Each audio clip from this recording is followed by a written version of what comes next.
Merci à tous d'être venus à Commune Image. Vous aviez à l'entrée une plaquette de présentation de ce qu'est Commune Image, qui est une sorte de pépinière d'entreprise où le pôle est installé, ainsi que 35 entreprises de l'audiovisuel dans son sens le plus large maintenant, puisqu'il y en a notamment une qui fait du transmédia.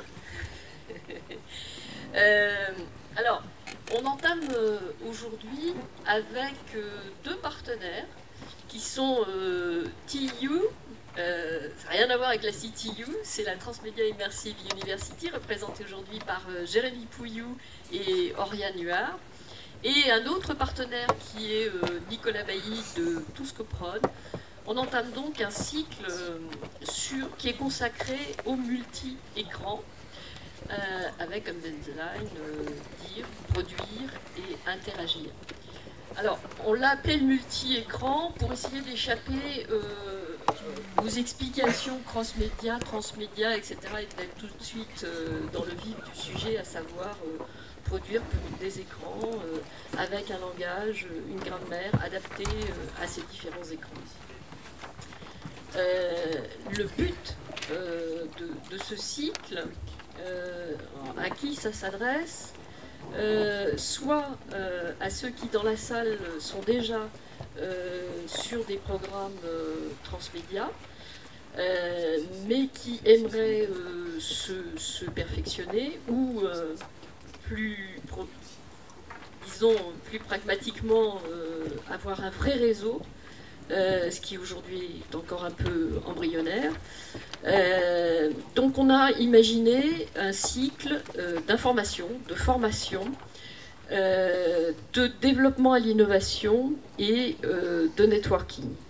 Il démarre aujourd'hui avec ce qu'on peut appeler la séance inaugurale d'information, qu'on a voulu effectivement baser sur des études de cas pour essayer de comprendre à partir de 4 cas qu'a choisi notre comité de pilotage, dont je vous ferai référence tout à l'heure. 4 cas extrêmement différents, aussi bien du point de vue du storytelling que de l'architecture, que de l'interactivité et de la prise en compte des contenus des usagers. Et puis, on s'est dit qu'on ferait bien un retour d'expérience de nos chaînes qui pourraient effectivement nous faire un retour, parce qu'elles, ça fait quand même un petit moment qu'elles pratiquent le transmédia, parfois sur une période expérimentale, mais savoir quels sont leurs retours aujourd'hui et quelles sont pour vous leurs attentes. Ensuite, on a imaginé des workshops, dont vous avez ici sur la plaquette tout le programme, qui sont ciblés sur des spécificités du transmédia. Donc le premier workshop, je vous invite à vous connecter très vite et à vous inscrire très vite, parce qu'il a lieu le 23 avril à l'espace Roquette dans le 11e. Il sera consacré aux usages et aux nouveaux modes de diffusion. Je vous demande de vous connecter très vite et de vous inscrire, parce que le nombre de places est limité en moyenne à 50 sur tous nos ateliers, pour essayer un peu de bénéficier de networking en trop. Le deuxième atelier sera sur les technologies et les logiciels liés au multi-écran. Il aura lieu le 30 avril. Et tous les autres workshops, ainsi que celui-là, sont hébergés à l'école Louis Lumière, dont vous aurez l'occasion de visiter la Cité du cinéma à cette occasion. Le troisième workshop est sur le marketing et la gestion de l'audience. Il aura lieu le 14 mai, toujours à la Cité du cinéma et de Louis Lumière.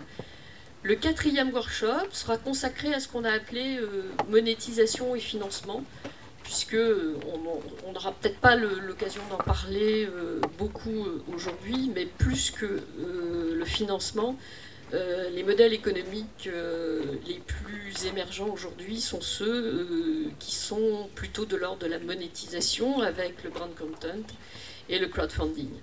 Enfin, le dernier atelier sera consacré aux aspects juridiques du multi-écran. Il aura lieu le 21 juin à la Cité du cinéma ENS Louis Lumière. Pour ce matin, donc, on va inaugurer cette séance avec Gabriel Boudard, si tu veux bien me rejoindre. Préparer ton micro. Voilà, je pense qu'il est bon. Allô, oui. Bonjour donc.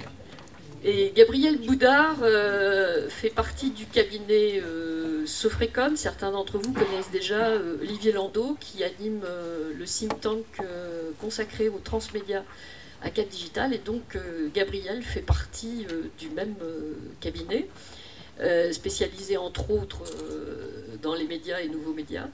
Et aujourd'hui, il va en fait nous refaire un panorama économique, si on peut dire, et situer le multi-écran et sa nouvelle chaîne de valeur pour essayer de comprendre où on se positionne dans un nouveau panorama économique.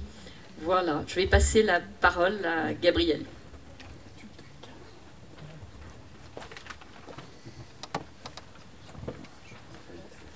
Bonjour donc. Donc, ce que je vais vous présenter ce matin, en fait, c'est une réflexion autour des modèles économiques, pas vraiment du transmédia, mais des interactions entre écrans. Alors, je vais vous expliquer un petit peu le contexte. C'est une étude en fait qui a été réalisée. Une étude qui était en fait sur les interactions entre l'audiovisuel et les services du quotidien. Donc c'est pour ça que quelquefois dans les formulations que j'utiliserai, je serai très proche en fait, des activités du quotidien et pas forcément d'une seule activité liée à l'audiovisuel. Alors on va le voir, cette réflexion nous a amené du coup à repenser un petit peu la chaîne de valeur de l'audiovisuel. Et on va voir que c'est une chaîne de valeur qui finalement ressemble de plus en plus à celle du web, avec énormément d'intervenants dedans. Et ce qui a pour on va dire, pour conséquence, d'ouvrir un petit peu, le champ des possibles pour les producteurs qui vont pouvoir finalement diversifier leurs sources de production et leurs sources de financement. Et on croit, on espère, que ça pourra permettre aussi à d'autres types de contenus de trouver leur financement et de pouvoir être montés, donc de pouvoir exister. Alors, comme je vous le disais, c'est une étude qui a été faite autour de l'audiovisuel et des services du quotidien, et c'est aussi quelque chose, donc on parlait tout à l'heure de définition du transmédia, on a une définition très très lâche du transmédia, puisque vous allez voir, un des gros principes ici consiste non pas à prévoir en dur le type d'interaction qui pourra exister avec le contenu, mais finalement de donner de prêter le flanc à des interactions transmédia par la suite. C'est-à-dire que le contenu, l'idée qu'on a développée ici, c'est que le contenu puisse être enrichi par d'autres contenus, par des données, par donc des contenus audiovisuels, mais aussi du texte, n'importe quoi, des sources, des contenus issus du web, et que justement après on ait cette consommation, on va dire transmédia. Donc c'est pour ça qu'on parle un peu de transmédia opportuniste, dans le sens où voilà, on ne sait pas ce que ça va donner au départ, on se donne juste le plus de chances possible pour qu'il y ait une consommation enrichie du contenu. Voilà. Alors. Je vais commencer par... je vais faire cette présentation un peu en 3 temps. Je vais vous rappeler quelques éléments de contexte, que vous connaissez certainement. Et puis, je vous expliquerai après plus en détail le type d'interaction qu'on a imaginé. Et puis, je présenterai finalement cette chaîne de valeur. Alors, on commence par des éléments de contexte liés aux médias. Tout le monde, là. Alors... Qu'est-ce qu'on peut citer dans on va dire, les choses qui bousculent un petit peu les médias traditionnels? Déjà, on peut parler de l'autonomie des marques. Ce qu'on entend par ici, c'est le fait qu'une émission puisse un petit peu vivre sa vie de plus en plus en dehors de sa simple diffusion. Voilà, il y a tous les sites d'émissions qui vont donner un peu une vie avant et après la diffusion en antenne, ce qui du coup autonomise un petit peu les marques. Autre point important, c'est la fragmentation un petit peu de l'audience des chaînes, parce qu'il y a plus de contenu, aussi parce qu'il y a d'autres médias, notamment les médias sociaux, et tout ça a pour conséquence de finalement un petit peu à la fois faire perdre un petit peu d'audience aux médias traditionnels, mais aussi de retirer aux chaînes un peu leur pouvoir de prescription, puisque des médias sociaux va venir la recommandation sociale, et finalement une sorte de contre-pouvoir, on va dire, qui va permettre un petit peu de cibler d'autres contenus et un peu de bouleverser la façon dont marchaient les chaînes jusqu'à présent. Il y a aussi une autre façon, un autre point important, c'est la part grandissante de la consommation délinéarisée. La chaîne, c'était quand même un flux. Via un réseau social, on peut très bien avoir une consommation de contenu via des playlists qui sont faits par d'autres, et donc du coup, on perd à la fois la consommation et aussi la prescription, et également la lecture on va dire en flux. Voilà à peu près pour les grands points qu'on peut dire. Un autre point important aussi, je vais y revenir plusieurs fois, c'est alors ça touche pas exactement les chaînes, mais un petit peu quand même, c'est l'ouverture des API. Puisque c'est quelque chose qui va permettre à des acteurs tiers de monter très rapidement des services. Et donc du coup, ça va souvent bouleverser un petit peu on va dire, les forces en présence. On cite un cas par exemple, là, si on regarde sur Netflix, l'ouverture de ces API permet à plein de petits arrivants de faire des services innovants qui vont trouver aussi leur audience et à nouveau, on va dire, contester un peu le pouvoir établi des chaînes. Alors, ça c'est pour l'audiovisuel. Qu'est-ce qu'on peut dire sur on va voir un petit peu ce qui se passe sur la technique, ce qui se passe sur les usages des services, et puis après ce qui se passe d'un point de vue plus général au niveau des écosystèmes et puis des acteurs historiques et des OTT. Alors, sur la technique, des choses très très classiques, hein, il y a de plus en plus de second écran, les gens sont de plus en plus équipés. Il y a de plus en plus de smart TV et on va dire les set-top box des opérateurs télécoms ont tendance à s'ouvrir doucement, très doucement, mais s'ouvrent quand même, ce qui permet justement à des services d'émerger sur ces plateformes-là. Sur le cas des smart TV, c'est encore plus simple puisqu'il y a des écosystèmes, des OS déjà établis qui existent déjà sur d'autres terminaux. Et donc là, clairement, on va avoir des choses qui vont permettre de synchroniser les terminaux entre eux et les faire interagir. Et alors, je refais un petit point sur les API, mais voilà, c'est crucial vraiment, et on va le voir dans la suite au niveau de la chaîne de valeur, ça joue un rôle énorme, puisque ça permet vraiment de créer de la porosité entre les services, entre les services de contenu, les services d'interaction. Donc c'est vraiment crucial, hein, que ce soit des API qui permettent d'offrir des fonctionnalités ou des API qui permettent d'offrir des données. Ces données, ça peut être des métadonnées de contenu, ça peut être des données d'usage de la personne qui regarde le contenu, pour savoir qu'on va pouvoir interagir avec elle et de quelle façon. Et alors les autres points très très importants, justement, c'est les données. On voit actuellement un rôle de plus en plus important des données. Alors on a le big data, si certains en ont entendu parler, qui est une sorte de truc fourre-tout. Moi je m'attarderai sur deux points vraiment cruciaux, les métadonnées et les données personnelles. Si on cite ces deux trucs-là et qu'on les fait se croiser, on a à peu près 90% des services qui sortent sur le web. En fait, la plupart des services innovants, c'est jamais qu'une façon innovante de croiser des données personnelles. Et donc les données personnelles, ça peut être mon profil de goût, ma géolocalisation, ce genre de choses. Et puis des métadonnées. Les métadonnées, ça peut être le titre d'un article, le nom d'un acteur, et ainsi de suite. Et là, c'est vraiment crucial parce qu'on va le voir, c'est un peu le nerf de la guerre. Si je sais de quoi elle parle le contenu, qu'est-ce qui se passe à ce moment-là? Qui je suis moi, téléspectateur? Et du coup, on peut savoir qu'il va avoir un intérêt à faire ceci, intérêt à faire cela, une possibilité d'interagir sur le contenu, ou un désintérêt total. Et justement, au niveau des données personnelles, c'est le troisième point, c'est qu'on est actuellement dans une position où il devient de plus en plus aisé d'avoir des données personnelles des utilisateurs. On a un téléphone mobile, donc c'est un super mouchard, ça nous dit où on est, ça nous dit un peu ce qu'on fait. Il y a tout un tas bon là on est un petit peu plus proche de la problématique des activités du quotidien, mais il y a tout un tas de terminaux qui permettent de renseigner les données, ces données personnelles, au niveau de la santé, de la biométrie, ce genre de choses. Il y a aussi un courant, on va dire, qui est un peu plus exploratoire, mais qui s'appelle le Quantify Yourself, qui est, ça peut paraître, pour ceux qui ne connaissent pas, un peu étrange, mais c'est quand même des gens qui volontairement renseignent énormément de données sur eux, pour pouvoir les analyser après. Et donc ces données sont collectées par des tiers, souvent. Et donc voilà, on a à la fois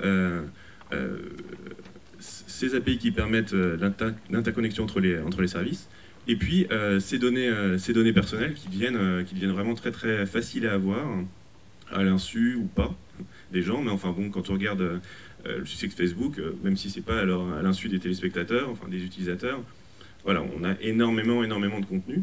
Et les API permettent par exemple à n'importe quel service qui va se connecter à Facebook, pour peu qu'on l'accepte, d'avoir toutes les données Facebook. Donc du coup, on a vraiment à la fois une richesse de données et une grande facilité à les faire circuler d'un service à un autre. Au niveau des usages des services observés, bon, il y a une banalisation de la social TV. Alors il y a des exemples je ne suis pas sûr qu'ils existent encore, l'étude date un petit peu. On a tous vu tous ces retours d'usage sur des émissions qui sont, on va dire, il y a une interaction, une petite vie sur Twitter en parallèle de l'émission. Donc il y a une vraie constitution un regroupement d'utilisateurs autour d'un contenu, en dehors on va dire, du diffuseur et en dehors de l'espace de contrôle de la chaîne. Et là, c'est clairement de plus en plus massif. Enfin, c'est pas une nouveauté, mais ça devient vraiment banal. Et qu'est-ce qu'on a d'autre à dire? On a un cas qui est intéressant et qu'on va développer un peu par la suite. C'est la relation de plus en plus claire entre des services d'e-commerce et des services de contenu. À savoir, j'en cite deux, Bransoner et il y avait aussi Where to Get It, qui sont des petits services. Alors pour l'instant, c'est fait un petit peu avec des morceaux de scotch, hein, puisque c'est pas automatique, c'est pas encore, on va dire, voilà, c'est pas massif, ça marche pas forcément toujours très bien, mais l'idée est de regarder des contenus et de dire ce produit-là, je l'aime beaucoup, et on renseigne, donc on crée des métadonnées sur un contenu pour dire Katy Perry dans son clip elle porte telle robe et je peux l'acheter. Et donc là, clairement, on fait ce qu'on fait sur le web habituellement en associant de l'e-commerce à un contenu, sauf qu'on le fait pour de la télé. Alors, un des problèmes, enfin, qui n'est pas forcément un problème, un des blocages, c'est la question des métadonnées. Pour l'instant, la plupart de ces services-là se basent sur du crowdsourcing. Donc c'est des gens qui vont dire oui, mais j'ai reconnu la robe, ainsi de suite, et ils vont le faire partager aux autres. Clairement, c'est le jour où un producteur renseigne toutes ces choses-là, on aura clairement une autre dimension, puisque il pourra se positionner en tant que finalement apporteur d'affaires. C'est ce qui se fait actuellement sur le web, où finalement plus je prête le flanc justement à ces logiques d'e-commerce, plus je suis intéressé au commerce. Alors bien sûr, on voit tous le type de débordement qu'on pourrait avoir, hein. On y reviendra tout à l'heure. Mais c'est un point important en tout cas, et c'est clairement une autre forme de financement. Et c'est vraiment quelque chose d'un peu nouveau dans le sens où c'est pas du placement de produits, où on ne va pas nécessairement comment dire, négocier au niveau de la production avec tel produit qu'on va placer, ainsi de suite. On les place, parce qu'il faut bien habiller Katy Perry, il faut bien faire n'importe quoi, il faut bien que la personne ait une voiture, ainsi de suite. Et puis après, c'est renseigné. Et si les gens veulent utiliser ces données-là pour placer de la pub ou de l'interconnexion marchande, ils le font. Et ils peuvent très bien le faire de deux façons différentes, suivant qui regarde. Si moi je regarde la voiture et pas la robe, et du coup j'aurai la pub sur et ainsi de suite. Voilà un petit peu pour les services. Donc c'est vraiment le point important, et on va revenir tout à l'heure, le rapport entre le service d'e-commerce et de contenu qui se font en dehors pour l'instant, des gens qui produisent le contenu et en dehors des gens qui le diffusent.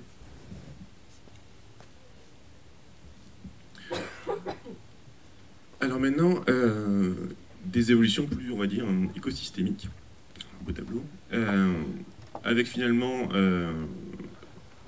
deux écoles. On va dire tout ce qui est l'ordre des acteurs classiques. Donc par classique, j'entends à la fois les chaînes de télévision, mais aussi les opérateurs télécoms. Donc les opérateurs télécoms parce que ils ont leur réseau, les chaînes de télé parce qu'ils avaient, ils n'ont plus forcément leur source leur capacité de diffusion, mais en tout cas elles ont encore leur régie publicitaire, leurs droits sur la programmation, celle qui décide de tout ça, et puis aussi leurs droits sur la production. Et puis les OTT, qui sont souvent présentés un petit peu, pour tous les acteurs que j'ai cités avant, comme les grands méchants, puisque ils s'intermédient, suivant les postures où on se met, veulent le chiffre d'affaires des autres, ainsi de suite. On va voir que par la suite, en fait, sur le modèle d'interaction que je vais vous montrer tout à l'heure, celui qu'on avait développé pour l'étude sur l'audiovisuel et les services du quotidien, finalement, tout sera très différent suivant que ce soit plus les acteurs traditionnels qui feront le travail, qui se positionneront sur ces formes d'interaction que j'ai citées tout à l'heure, ou si c'est les opérateurs, les OTT. Et ça sera très différent. Je pense que sinon, au niveau des acteurs, là, vous les connaissez à peu près tous. D'un côté, il y a tous les opérateurs, toutes les chaînes. Et de l'autre, il y a essentiellement les acteurs du web. En tout cas, c'est eux qui risquent de prendre le poids. Enfin, c'est essentiellement eux qu'on désigne par OTT. Et puis tout un tas de petites sociétés qui s'intermédient généralement entre qui apportent souvent, par exemple, du web ou de l'internet sur du contenu. Je pense par exemple à toutes les petites boîtes, les stopbox type Boxy ou Roku, qui permettent justement d'apporter des API et du web sur du contenu de façon un peu sauvage, diront certains. Enfin, en tout cas, c'est ce que disent les chaînes. De façon qui s'intermédient. Et puis les connectivités évidentes dont on a parlé tout à l'heure. Alors, je vais faire un petit passage sur ce qu'on entendait dans le cadre de ce qu'on a fait pour l'étude sur l'audiovisuel et les services du quotidien. Juste pour vous expliquer un petit peu de quel audiovisuel on a parlé, parce que c'est un peu fourre-tout, l'audiovisuel. Et on a vraiment fait quelque chose de très large, c'est-à-dire qu'on ne s'est pas limité à l'audiovisuel, on va dire, de divertissement, les séries, les films, tout ça. Mais on a regardé aussi l'audiovisuel utilitaire, un peu moins glamour. Ça va être tout ce qui est, par exemple, guide d'utilisation, ce genre de choses. Et l'audiovisuel communautaire, qui va être finalement tous les contenus autoproduits. Et puis les interactions entre chacun de ces ensembles, à savoir par exemple typiquement la publicité, qui est on va dire avant tout utilitaire mais qui est dessinée comme du divertissement. Les logiques, donc on n'est plus vraiment sur un contenu audiovisuel mais les logiques de partage, avec par exemple tout ce qui va être UGM, playlist partagée, ce genre de choses. Et puis les contenus autoproduits qui vont permettre finalement dans le cas, c'était vraiment très proche sur l'audiovisuel et les services du quotidien, ça va être tout ce qui est contenu, on va dire, créé par des autoproducteurs, des programmes, pour aider quelqu'un. Ça va être par exemple toutes ces démonstrations où on voit quelqu'un qui débelle un téléphone et qui montre comment il marche, ainsi de suite. Donc tout un tas de petites vidéos qui ont une valeur, surtout si on pense d'un point de vue e-commerce, et qui sont produits par des kidam, si on peut dire, enfin des programmes ou des individus indépendants. Et alors, au centre de tout ça, un autre point très important pour la suite, alors, ça a plein de noms, certains appellent ça Personal Content Digital Library ou mon disque dur, suivant qui en parle, mais c'est finalement tous les contenus acquis par l'utilisateur, et toutes ces données, c'est-à-dire les données d'usage, et puis son coffre-fort numérique, on va dire, ça a plein de noms différents, et surtout pour l'instant c'est pas géré par un seul acteur. Alors en gros ça va être les acteurs qui vont être en présence actuellement, ça va être Facebook, Google, peut-être si la personne est chez un FAI, le FAI qui sait ce qu'il a acheté comme VOD dernièrement, ainsi de suite. Et toutes ces données-là vont permettre un petit peu de constituer le profil de goût de la personne. Et c'est vraiment très important, on va le voir pour la suite. Alors, maintenant on va parler un petit peu de l'interaction en tant que telle qu'on l'a pensée. Alors encore une fois, c'est quelque chose qu'on avait fait dans le cadre de l'audiovisuel et des services du quotidien, mais on peut imaginer le faire pour n'importe quel type d'interaction entre écrans. Le principe est le suivant, il repose finalement sur deux concepts, à savoir ce qu'on appelait un bookmark numérique, qui est en gros finalement un marqueur temporel qui lie un contenu et un utilisateur, l'utilisateur qui regarde. Alors ce bookmark, il peut exister parce que la personne signifie qu'il est là, il peut exister parce que finalement on sait que la personne est en train de regarder. Donc il peut être créé de façon passive ou active. Et ce qu'on appelait un album, qui va finalement être un agrégat de contenus thématisés qui vont se regrouper autour d'un bookmark ou d'une thématique. Donc dans l'exemple qu'on a mis là, c'est par exemple, je sais pas, je regarde une émission de cuisine, ou n'importe quel type de contenu en fait. Hein. Et puis dans le cas qu'on avait ici, on était en train de se dire, je vais par exemple le taguer.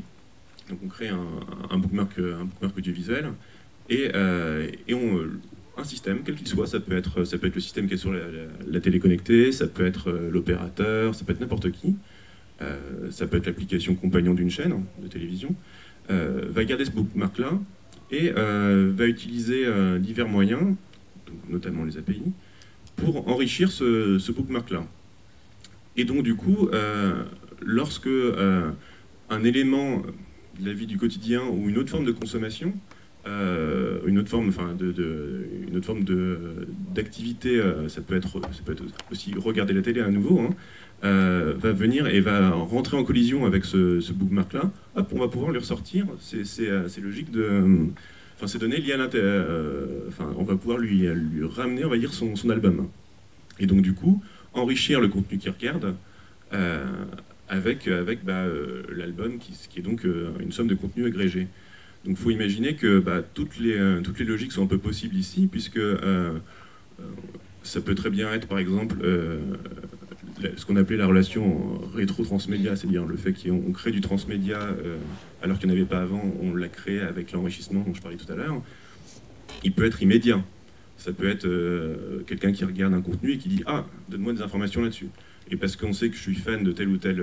si par exemple je suis avant tout intéressé par la musique, parce qu'on le sait grâce à mes données de profil, et que je clique sur un morceau de contenu où il y a de la musique, on va me dire « Ah, c'est cette musique-là ». C'est quelque chose qu'on a déjà vu... ça va être une sorte de Shazam, on va dire, pour la télé, ce qui est déjà existant. Et ça peut être des choses qui sont plus décalées dans le temps, par exemple en ayant... donc c'est l'exemple qu'on avait là, on va dire un élément de la vie du quotidien qui va être capté. Donc par exemple, je sais pas, quelqu'un qui fait ses courses, quelqu'un qui se déplace dans un élément particulier, dans un contexte particulier qu'on va pouvoir comprendre. Dans les éléments, je parlais tout à l'heure sur les données personnelles, il faut imaginer aussi qu'il y a toutes les données de localisation, les données temporelles avec les agendas partagés et ainsi de suite. Donc on va utiliser un moment de sa vie quotidienne pour pousser du contenu. Ça peut être, imaginons dans le cas du tourisme, quelqu'un qui se déplace dans une ville qu'il ne connaissait pas, hop, on va remonter des éléments de films ou des éléments des documentaires, des contenus audiovisuels pour enrichir sa visite ou remontrer des éléments. Tu es à Venise, hop, on va te montrer un film qui se passe là-bas, tu es à Bruges, on va te montrer ce célèbre film dont j'ai oublié le nom. Et voilà, donc on va voir ces logiques-là où on crée vraiment du sens et de la connexion de façon très opportuniste, en liant simplement finalement des données de contexte qui encore une fois peuvent être très bien il est en train de regarder la télé, avec des données liées à ces albums-là, donc des données on va dire liées au profil d'intérêt. Voilà à peu près pour le point. Donc le bookmark, c'est vraiment quelque chose de très tous ces mots-là sont très conceptuels. Il faut imaginer que le bookmark, ça peut être à la fois des choses qui existent déjà, beaucoup pour la radio qui permettent de taguer, on va dire, un flux diffusé. C'est par exemple ce qu'on a sur la radio avec sur la web radio avec tout ce qui est publicité synchronisée, où on a toujours le bandeau qui est en relation avec la publicité qui passe à la radio parce qu'on a mis justement ce tag temporel. Ça peut être du TV check, ce qu'on a beaucoup sur le social TV, où on dit « Ah bah je suis en train de regarder cette émission-là » et hop, on a envoyé sur le fil Twitter qui va bien. Ça peut être du tag 2D, où ça existait déjà, c'était sur le Super Bowl de l'année dernière, où bah, voilà, on taguait le contenu qu'on est en train de regarder pour dire « Ah bah je suis en train de regarder ça », donc du coup, on avait les données qui venaient. Et l'album, ça peut être des choses très compliquées, comme ça peut aussi être les métadonnées du film qu'on regarde, donc savoir qu'est-ce que je regarde exactement, donc des données de PG. Donc, le PG, c'est le programme télé, donc la fiche du film, par exemple. Ça peut être des bonus, ça peut être un jeu. Ça peut lancer, par exemple, une API une application de jeu pour avoir une sorte d'interaction avec le contenu. Donc c'est très, très, très, très lâche. Et ça nous permet un petit peu d'imaginer le type de chaîne de valeur qu'on va avoir. Alors je vous le disais, on a vu tout à l'heure deux groupes d'acteurs, des acteurs traditionnels et des acteurs de l'OTT. Et forcément, les groupes de personnes qui vont s'occuper de créer ce bookmark, de penser ce bookmark, vont beaucoup influencer sur la suite des choses. C'est évident qu'au départ, c'est plus facile pour une chaîne ou pour des productions de renseigner ce genre de données. C'est plus facile, ça va être les scripts qui vont finalement renseigner les métadonnées du contenu et du coup vont pouvoir réclamer par la suite, s'il se fait une interaction, s'il se fait une création de revenus autour de cette interaction, ils vont pouvoir réclamer leur part en fait. Par contre, si c'est quelque chose qui est complètement externe et en dehors de la diffusion, si c'est finalement des acteurs de l'OTT qui analysent le contenu ou des communautés extérieures à la chaîne, mais qui sont fédérées par un acteur externe, ou un groupe Facebook, un groupe Twitter, qui génèrent, on va dire, qui vont permettre de renseigner ce contenu-là, qui vont le nourrir et l'enrichir. Si depuis ces métadonnées-là, une nouvelle interaction est faite et qu'elle rapporte de l'argent, ce sera ces acteurs-là qui vont prendre l'argent. Donc c'est vraiment clé et il faut vraiment se positionner le plus tôt possible sur ces données-là et sur la génération de ces données-là. Et donc si on voit un petit peu ce que ça peut donner au niveau de la chaîne de valeur, enfin, hop, c'est un beau gros bloc. Alors je vous le disais, les API ont une part énorme dans ce travail-là. Et surtout, on peut voir que la chaîne donc elle est simplifiée, hein, mais la chaîne de valeur de l'audiovisuel classique prend une part beaucoup plus petite dans cette logique-là, puisque c'est finalement ce qu'on a en vert et en orange, où les contenus sont créés comme d'habitude et sont agrégés par une chaîne éventuellement. Lesquels sont éventuellement agrégés par un bouquet. Et autour de ça, finalement, qu'est-ce qu'on va voir? On va voir une sorte de troisième forme d'agrégation qui représente finalement toute cette logique on va dire, d'album, mais encore une fois, les mots sont un peu creux, il faut les remplacer par des services qui pourraient se positionner dessus, par des applications, par des acteurs qui vont fédérer ces données-là, et qui du coup vont permettre ces formes de rapprochement entre la consommation d'un contenu qualifié, donc via un bookmark, et des données et d'autres contenus. Et là, justement, la question c'est qui enrichit ces bookmarks et qui enrichit ces albums. Donc, on retrouve ici les trois types les trois acteurs qui peuvent enrichir, trois groupes d'acteurs qui peuvent les enrichir. Ça peut être la production, ça peut aussi être la chaîne d'ailleurs, ça peut surtout être la production, parce que donc les producteurs, c'est eux qui sont le plus à même de renseigner ces données-là. Ça peut être des acteurs tiers, donc typiquement des acteurs web par exemple, des OTT qui vont crawler toutes les données, qui vont regarder toute la production, qui vont toutes les métadonnées qu'ils auront, ils vont les rapprocher avec d'autres données, et ça ils le font très bien, ils le font déjà sur plein de choses, et ils vont qualifier ces données-là. Alors bien sûr il y aura toujours un petit gap, c'est la métadonnée temporelle. C'est bien facile généralement les données qui sont disponibles, c'est des données on va dire pour le contenu, c'est pas pour le plan, pour la scène, et voilà, c'est plus difficile renseigner ce genre de contenu. Mais ils vont y arriver au bout d'un moment. Au niveau des publicités, ils le font déjà très très bien. Au niveau de la reconnaissance du logo, ils le font très très bien. Donc un jour ou l'autre, ils font très très bien la reconnaissance de tel acteur, dans tel plan, ainsi de suite. Donc ils le feront. Ce sera plus long, mais ils le feront. Et puis les autres qui peuvent enrichir les contenus. Alors avec un enrichissement pour le coup après la diffusion, clairement, hein, les autres peuvent le faire avant la diffusion. Au mieux, les acteurs tiers, les Google et autres pourront le faire pendant, en reconnaissant très très vite, un petit peu à la forme d'un Shazam qui reconnaît très vite la musique qui est en train de passer. Ils pourront se positionner là-dessus assez rapidement. Et puis il y a les autres qui enrichiront le contenu après, à savoir un enrichissement via les médias sociaux et les communautés d'intérêt autour d'un contenu qui vont renseigner ce contenu-là. Quelque chose qu'on voit, voilà, c'est vraiment un prolongement de choses qu'on voit déjà souvent, par exemple les séries où des gens vont aller faire le résumé de chaque épisode d'une série, et ainsi de suite.